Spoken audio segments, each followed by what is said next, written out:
Então vamos lá. A aula de hoje é sobre tipos de lentes.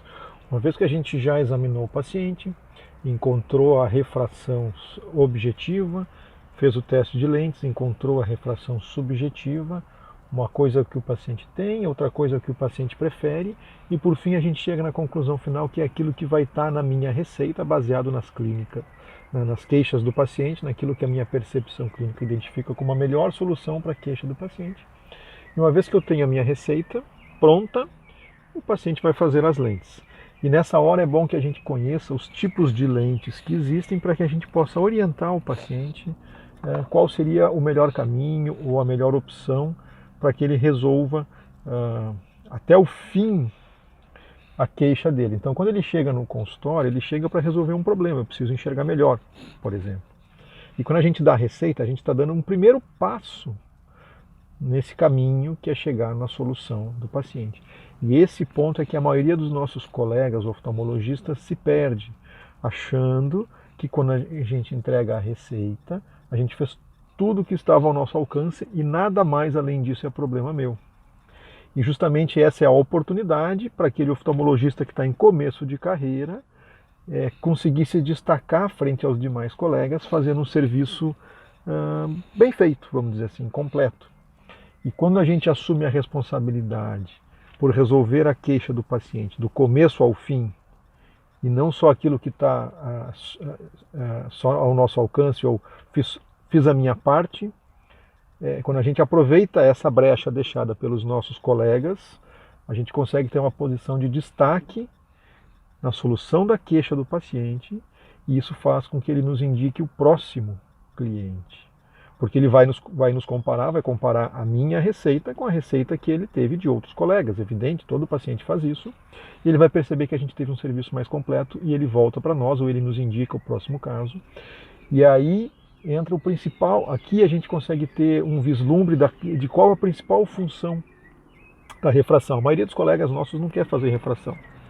E depois reclama, porque a maioria do movimento do consultório, da maioria dos nossos colegas, é refração. A refração é a base da oftalmologia e, na minha opinião, a refração é o cartão de visitas do consultório. Quando o paciente chega no consultório para pegar uma receita de óculos, na verdade ele quer a solução de um problema. E quando a gente se coloca como o melhor caminho para a solução do problema dele, ele volta ou nos indica o próximo cliente. E esse deveria ser o objetivo de todo bom oftalmologista, que o paciente que saiu do consultório nos indique o próximo paciente para que o consultório movimente. E uma vez que a gente consegue chegar nesse ponto através da refração, é metade do caminho para o sucesso profissional, tá? E como é que a gente faz esse passo a mais, esse detalhe a mais que faz toda a diferença na clínica da refração? Através da conferência das lentes, das orientações sobre qual a melhor indicação para o paciente e assumindo a responsabilidade pela conferência das lentes do resultado final. Então a gente expande a nossa área de atuação ou a nossa área de influência para além do consultório, para o resultado final, para o serviço que vai ser feito pela ótica e pelo laboratório óptico. Tá? E para isso a gente tem que entender qual é o tipo de lente que é mais indicado para o paciente, e para isso eu simplifico esse raciocínio através da técnica que eu chamo de técnica DMT. D de desenho, M de material e T de tratamento. Então, quando eu explico para o paciente que ele tem 3 coisas que ele tem que observar na ótica, ele já recebe as instruções de uma fonte isenta e ele pode pesquisar por entre as óticas no mercado qual é aquela que representa melhor a opinião e a orientação médica.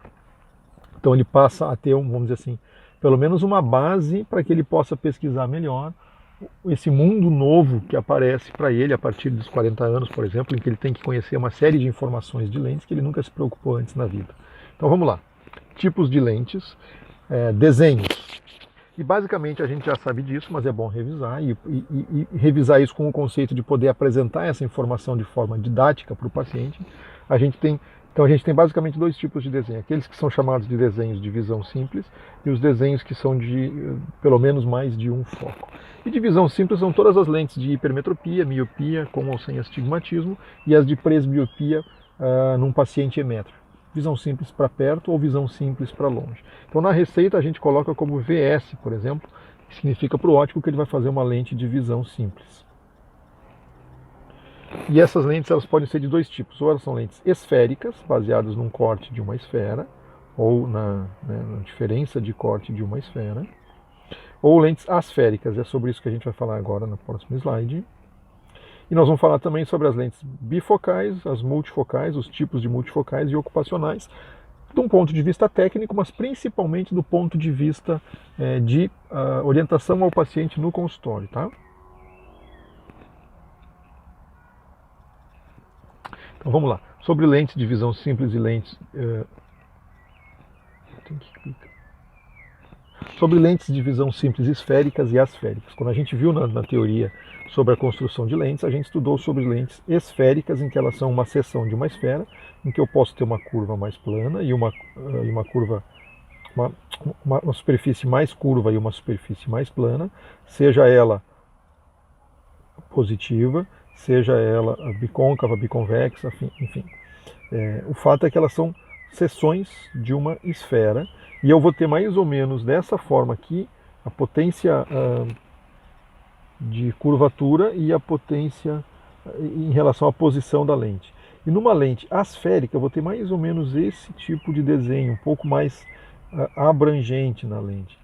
E o resultado final é que uma lente esférica ela vai ter distorção periférica, e uma lente asférica ela vai trabalhar para que ela não tenha essa distorção toda, embora ela tenha, vejam só, uma modificação do tamanho, uma magnificação ou uma minificação, mas sem a distorção correspondente, ou com muito menos distorção.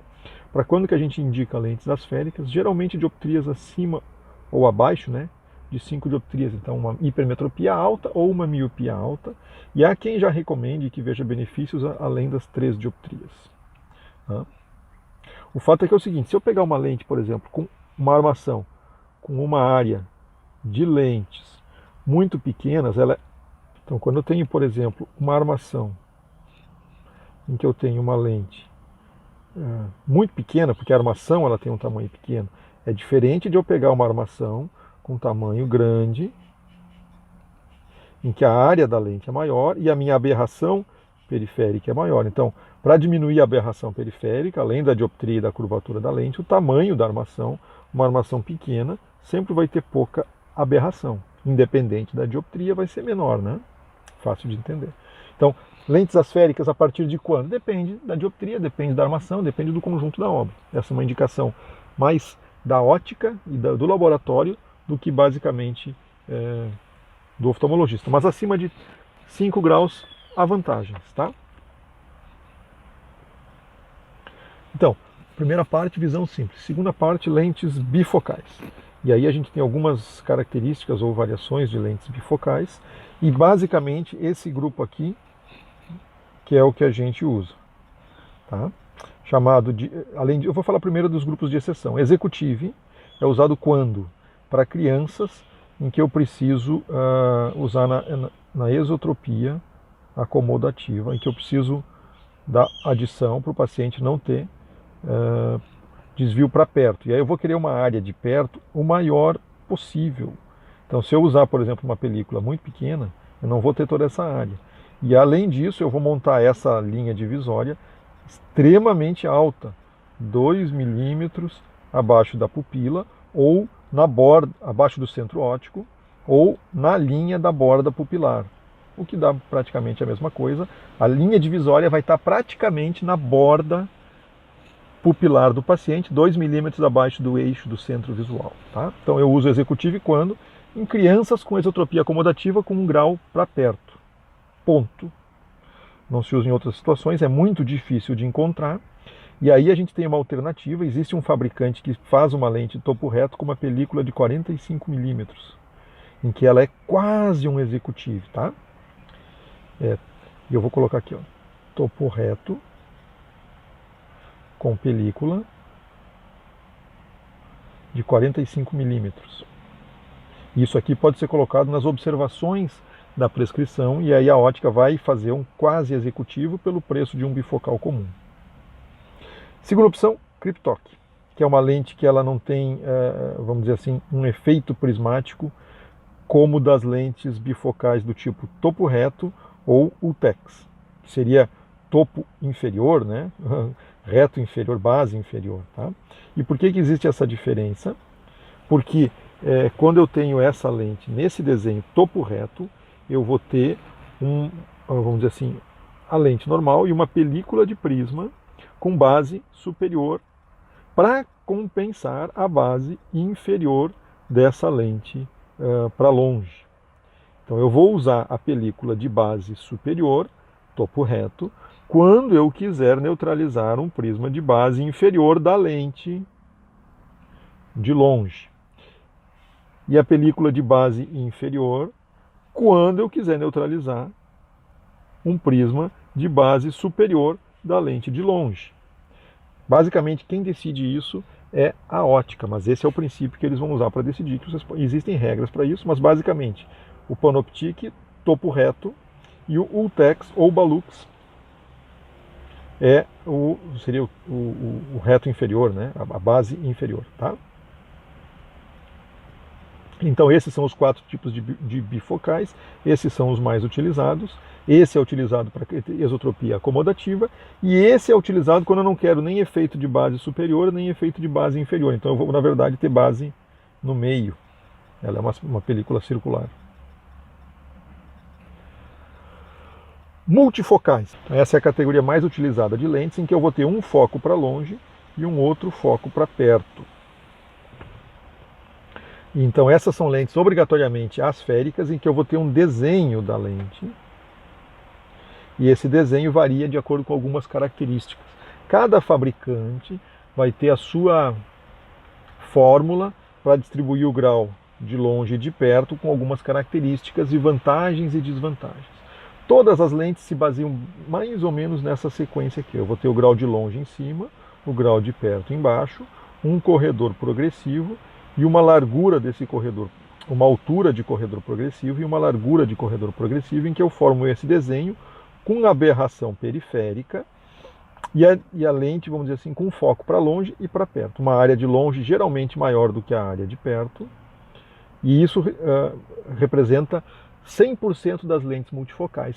O que elas variam são nessas propriedades. O grau de longe se posiciona sempre na frente da pupila, o grau de perto ele vai ter uma altura, que ela pode ser, por exemplo, 17 milímetros, 18 milímetros, 22 milímetros, 14 milímetros, 11 milímetros. Essa altura do corredor progressivo vai me dizer com que velocidade que esse grau vai mudar do grau de longe para o grau de perto. Qual é a velocidade de progressão da adição? E aqui a gente já tem uma conclusão muito lógica, que se eu tenho uma progressão de 3 numa altura muito pequena, a progressão ela vai mudar abruptamente. E qualquer movimento de posição da cabeça do paciente vai ser muito percebido como salto ou deslocamento de imagem. Então são lentes muito de altura pequena, são lentes muito desconfortáveis, e tanto mais desconfortáveis quanto maior a progressão. Por outro lado, alturas grandes são lentes muito mais confortáveis, porque qualquer que seja a adição, ela vai ser suave. Tá? Só que esteticamente ela vai ser uma armação grande no rosto do paciente, e essa é a minha orientação em linhas gerais para o paciente. Quanto maior a altura, melhor. Quando eu digo altura da armação, porque o paciente vai escolher uma armação grande, a ótica vai poder vender uma lente com altura, com desenho alto. Tá? Nenhuma ótica vai pegar uma armação gigante e botar uma lente com altura pequenininha. Eles não fazem isso. Então, ter uma armação grande permite que a ótica ofereça um desenho alto, grande para o paciente. A minha orientação em linhas gerais é: escolhe uma armação grande, na dúvida entre duas opções, escolhe aquela que for maior. E o paciente precisa entender que o maior é na vertical, e não aquela armação larga, tipo óculos da vovó, que ela é extremamente larga, mas curtinha de altura, que é para usar na ponta do nariz. Né? Então, a armação grande é melhor para multifocal.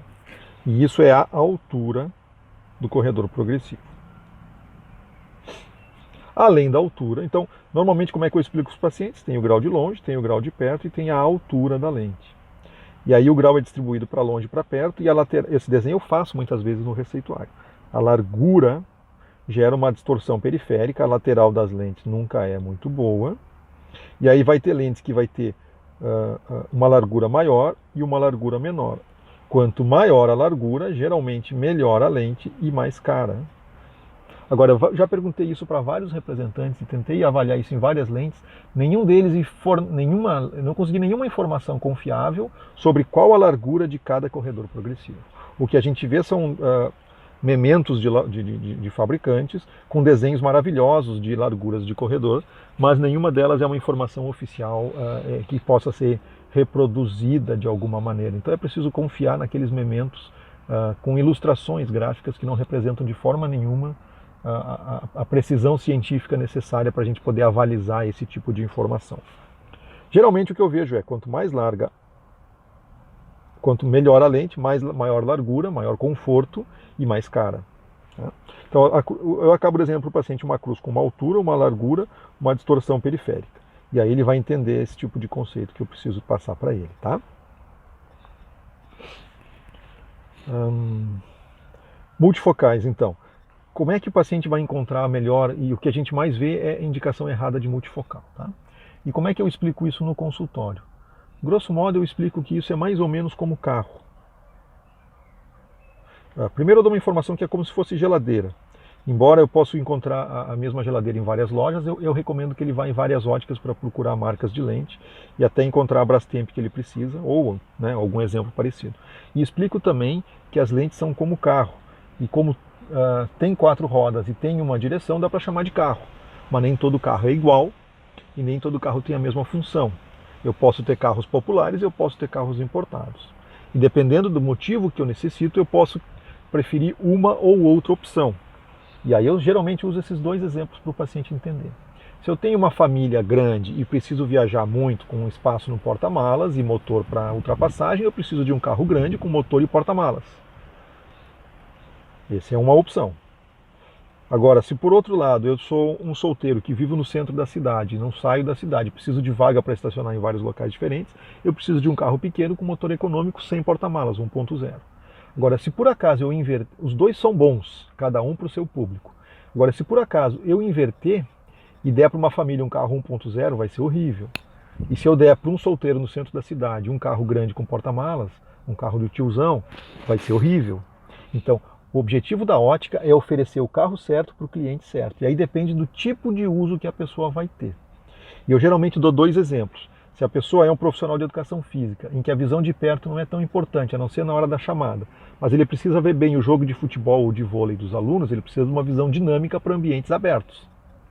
Por outro lado, se ela é uma pessoa que trabalha em escritório com computador e documentos o dia todo, a visão ela precisa ser preferencialmente otimizada para perto, mesmo que sacrifique um pouco do campo de visão para longe. E aí, se eu inverter a ordem, qualquer um dos meus 2 clientes vai ficar insatisfeito. Então, encontrar a lente certa depende do tipo de uso. E essa explicação eu uso em linhas gerais esses exemplos, para que o paciente, quando for na ótica, consiga tentar encaixar que tipo de função ele tem e que tipo de lente a ótica oferece. E por fim, eu explico para ele que todos os bons fabricantes vão ter lentes de entrada, lentes intermediárias e lentes topo de linha, em termos de desenho de multifocal. É que nem carro. A própria, aí eu dou às vezes exemplos de marca, a própria empresa, aí eu falo GM ou Volkswagen, tem o carro popular e tem o carro importado que custa 300 mil reais ou mais. Qual deles é o melhor? Depende da necessidade de cada um. E aí o paciente sai com essa informação em busca de opções nas óticas, no mercado. Então essa é a minha orientação para multifocais. E dependendo, se eu sinto que o paciente é, por exemplo, um emétrope presbítero em que vai usar o computador, eu normalmente entro com a orientação de lentes ocupacionais. Opa, de novo, ocupacionais. E aí, esse é o exemplo que eu desenho na frente do paciente para explicar as lentes ocupacionais. Vou passar o próximo slide aqui. Então eu já fiz aquele desenho para o paciente, em que eu tenho o grau de longe aqui em cima, o grau de perto embaixo, eu tenho a altura e a largura do corredor, e eu tenho essa distorção. Quando eu faço uma lente multifocal, vou até trocar de cor aqui para ficar bem interessante, vamos ver se vai dar certo. Esse é o desenho da multifocal. Quando eu pego uma lente só para perto, é como se eu pegasse essa opção aqui e transformasse isso aqui numa nova lente, em que eu vou ter o grau intermediário, aqui fica o grau do computador, eu explico isso assim, nessa posição, o que é ruim para o pescoço, é ruim para a posição anatômica do paciente, porque ele precisa levantar o mento para dar distância focal. E eles, nessa lente ocupacional, eles colocam o grau do computador em cima, o grau de perto embaixo, o grau de longe ele não serve para longe, ele está fora da lente, mas eu vou ter uma... Aí eu exagero um pouquinho no desenho, explico que eu vou ter muito mais espaço para a visão preferencial do computador e de perto, que é o dia a dia de quem está no escritório, visão de perto e de médio. Então esse é o desenho que eu faço para os pacientes. Quando eu identifico que o paciente tem um potencial benefício por uma lente regressiva.